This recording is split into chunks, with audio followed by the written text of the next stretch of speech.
Fayetteville, West Virginia, a quiet Appalachian town nestled in coal country. It was Christmas Eve 1945, barely months since World War II had ended. Snow dusted the rooftops and pine trees, and inside the Sodder household, 10 children were laughing, singing, and stringing tinsel over their modest tree. The house was warm, the lights twinkled, and the smell of pine and home-cooked food filled the air. At the center of it all was George Sodder, a self-made Italian immigrant, and his wife Jenny. Together, they had built a life, a family, and a home. But by dawn, 5 of their children would be gone, vanished without a trace. At around 1 a.m., a sudden thud broke the silence. Then flames. Within minutes, the Sodder home was engulfed. George and Jenny escaped with 4 of their children. The others, Maurice, Martha, Louis, Jenny Jr., and Betty, were assumed to be trapped upstairs. But as the fire burned through the house, something didn't make sense. There were no cries, no silhouettes in the windows, no signs of panic upstairs. And when the fire finally died, there were no remains. The fire department, delayed by a lack of manpower and communication, didn't arrive until daylight. The house had burned to the ground in less than 45 minutes, yet it was thoroughly searched. No bones, no teeth, no ashes indicating the presence of 5 bodies. Authorities insisted the children had perished in the fire, but Jenny couldn't accept it. She began conducting her own experiments, burning chicken bones, beef bones, even pig bones in the fireplace. No matter what she tried, the bones never disintegrated completely. Experts later confirmed, even in a house fire, human bones should remain in some form. George bulldozed the site days later, hoping to lay fresh soil and turn the area into a memorial garden. But some believed this may have buried critical evidence. Others whispered he was trying to hide something. In the weeks leading up to Christmas, strange occurrences had cast a shadow over the Sodder household. A man came to the home asking about work and gestured to the fuse box, saying ominously, "This is going to cause a fire someday." George found it strange. He had just had the electrical wiring inspected. It was declared safe. Another visitor, a life insurance salesman, became irate when George refused his offer. "Your house is going to go up in smoke," he snarled. "And your children are going to be destroyed," he added. "You'll be paid for the dirty remarks you've been making about Mussolini." George had been openly critical of the Italian dictator, rare among the tight-knit immigrant community in Fayetteville. Some believe this marked the family for retaliation. On the night of the fire, Jenny stayed up late, noticing odd behavior from the phone line. At around midnight, she received a call from a woman she didn't know, asking for someone Jenny had never heard of. In the background, laughter and clinking glasses. The voice sounded drunken, unfocused. Jenny hung up and noticed the lights still worked, the doors unlocked. Later, she awoke again, this time to the sound of something hitting the roof, then rolling off. Within minutes, the house was burning. George tried desperately to reach the upper floor. The ladder he always kept by the house was missing. His truck, which he planned to use to climb to the second floor, wouldn't start, despite working perfectly the day before. The phone line was dead. The fire department wouldn't answer calls. By the time help arrived, it was too late. The fire was ruled accidental. Faulty wiring, despite the system's recent inspection. Suspicions mounted. The family received reports that the phone line had been deliberately cut, not burned. A telephone repairman confirmed it had been sliced with precision.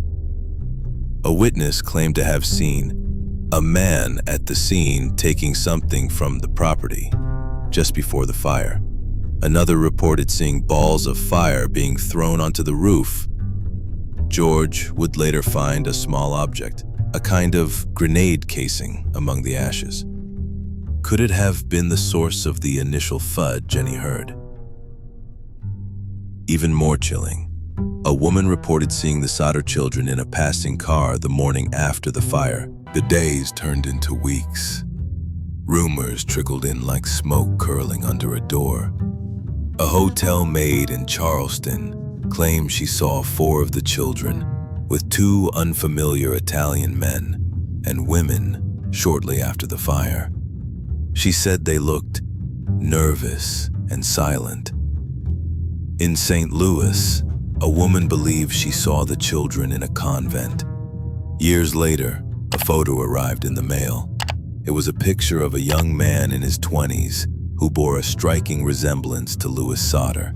On the back were scrawled words, "Louis Sodder, I love brother Frankie. I lil boys.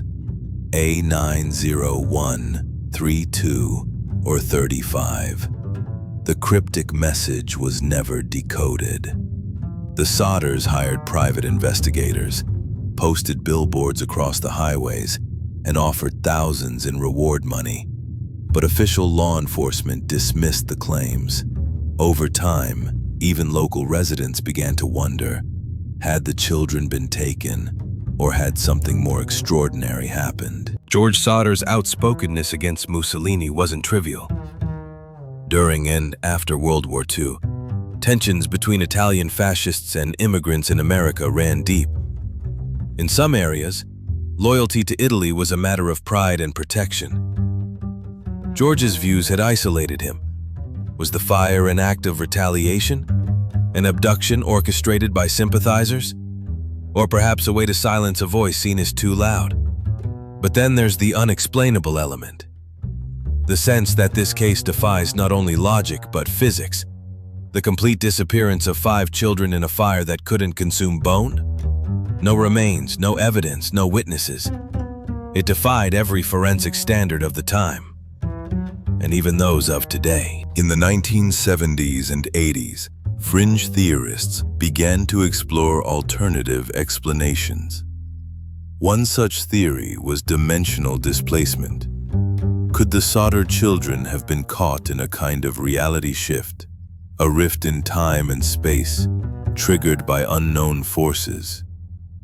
Some researchers pointed to other high strangeness cases with similar traits, people vanishing mid-action, entire groups disappearing from locked rooms, or aircraft lost from radar with no wreckage ever found. The idea was speculative, but intriguing. The events of the night, strange lights, cut phone lines, missing tools, a non-burning fire, no remains, lined up with reports from other dimensional anomaly claims. Were the Sodder children pulled into a parallel dimension? Was the fire a distraction, or a byproduct of a dimensional rift? For decades, George and Jenny refused to accept the official story. On a large billboard near their rebuilt home, they posted the faces of the missing children, side by side with allegations and questions. What was the motive of the law officers involved? What did they have to gain? The text asked. The billboard became a landmark and a symbol of relentless hope. They never rebuilt emotionally. George died in 1969. Jenny followed in 1989. Their remaining children carried on the search, but the leads grew colder. the trail more silent. The billboard remained standing until it finally fell from age and neglect, just like the case itself. Today, the disappearance of the Sodder children remains one of the most haunting, unsolved mysteries in American history. Historians revisit it, podcasters analyze it, and Reddit threads speculate endlessly. Was it a kidnapping? A cover-up? An assassination cloaked in fire? Or something far more unexplainable? No bones, no remains, no answers. Only shadows, where 5 children once laughed beneath tinsel on a cold Appalachian Christmas Eve. You've just stepped into one of the darkest cold cases of the 20th century, where grief, science, and the paranormal collide in ash and memory. The Sodder story is more than just a tragedy. It's a mirror reflecting what we fear most: to lose without reason, to search without end. Was it fire, or a fracture in reality? You've just explored another mystery with JB Animated Mysteries. If you enjoyed this video, don't forget to like, comment, and subscribe. And turn on notifications so you never miss a story where facts and fiction collide. Until next time, the truth is out there. Keep looking.